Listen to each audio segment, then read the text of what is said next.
How Mike the Sparky got his mining start. Welcome to Australian Mining for New Starters. And today I've got Mike here, who's a Sparky in the mines, and he's agreed to have a bit of a chat to us about how he got his start. So welcome, Mike. Hello, Andrew, and everybody watching. Excellent. So how'd you get your start, mate?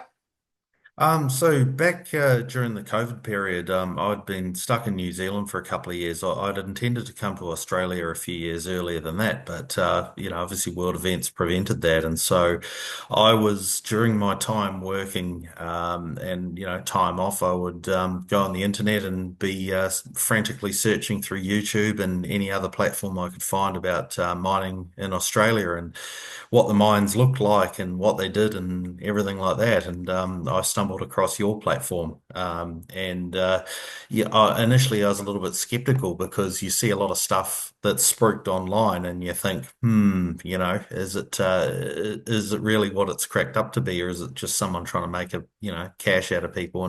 And the more I watched, the more I sort of thought, actually, this guy's really serious. He knows what he's talking about and has a lot to offer. And so that's when I just decided that I'd do your courses and I'd see all that through. And that was going to give me the best start as somebody who was going in totally green, aside from the experience that I have in my respective trade. Yep. Yeah, you did the work ready package, didn't you?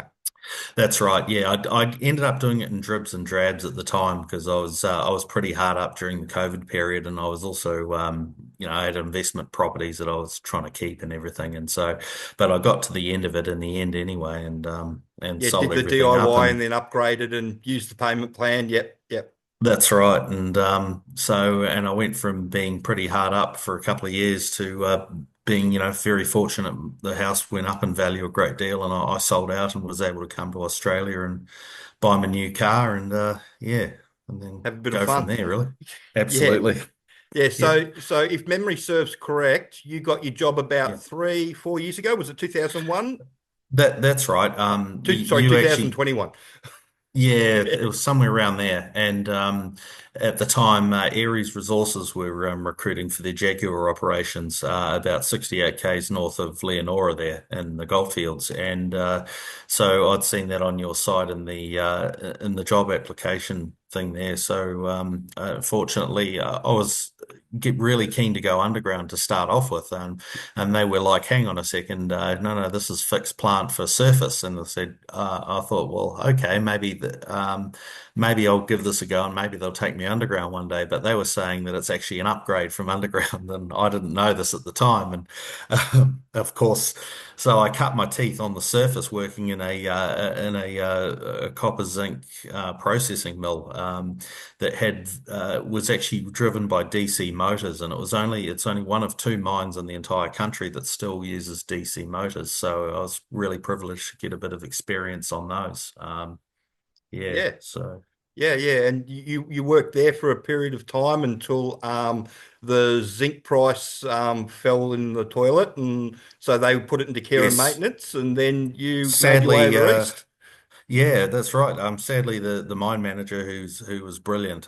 He let us know. We went into care and maintenance, and yep, and we decided there and then I was missing cans a lot, and I thought, well, look, we'll come over here and buy a house and make a go of it up here, and see how we go. And yeah, but I really missed my time in WA. The team at Aries were just great, and there was just really not a bad word to say about anyone. It was a fantastic time.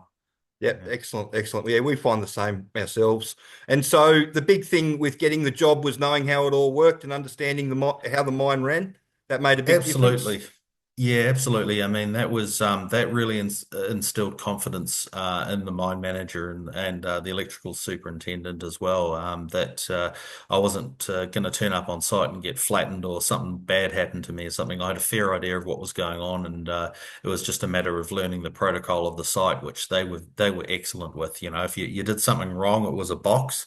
And they worked out that rather than window seating people, if it wasn't serious, you did something minor, you'd pay in boxes, and you Everybody soon loves the learned. carton rule. Absolutely, Yeah. yeah, and So it was great. You knew if you did something wrong, you'd get a stiff message on the RT, and that come and see me right away. And you knew you'd messed up, and so what you do is you go there and you make it right, and you learn from it, and you carry on. You just don't give up. But a lot of it is having the right team, and there's a lot of stuff that's out of your control when you do go in. So you never know who you're going to end up with for a supervisor. I was very fortunate in the way that I got a lot of really good people and very supportive people surrounded me. But I have been to other sites where they just don't talk to you. They don't want to know you, especially the institutionalized ones that have been there for like 20 years or something like that. They won't talk to you. It really is just a matter of not giving up. If you go to a site and it doesn't work out, you tell someone. You don't sit there and get depressed or let it get to you and tear your personal life up. And like what happens to a lot of people, you've just got to remain a little bit resilient and try and get something else and move on to something different that does work out for you, and eventually you'll find your place. Yeah. Yeah. And that's one of the reasons why we wrote the training the way we wrote it. So if you do Yeah. get somebody that doesn't want to talk to you, you can, function yourself and make it work for yourself. So yeah, that's excellent. Absolutely. And I mean, generally, if someone's got a bad attitude, it's generally known around site that they have a pretty bad attitude. So, and the same thing with clicks as well. Like after a while, people will start to talk to you once they learn to trust you. And you've earned their trust. They will start talking to you, oh yeah, such and such, and these people are, Yeah, there's nepotism going on there, and yeah, you'll then work out how to survive as well there if that doesn't bother you too much. So yeah. Yeah, the new when the new starter comes in, the first thing that you want to work out is that they're going to be there for more than 5 minutes. Because if they're only going yeah, to be there for 5 minutes, you don't want to invest any time in them because you're just wasting your time. So yeah, that's the big one. absolutely. Yeah. Cool. Yeah, So thanks for that, Mike. So if you've too got any easy. more questions that you'd like to ask, please send them through. And if you could share the video around and like and subscribe to the channel. Thanks.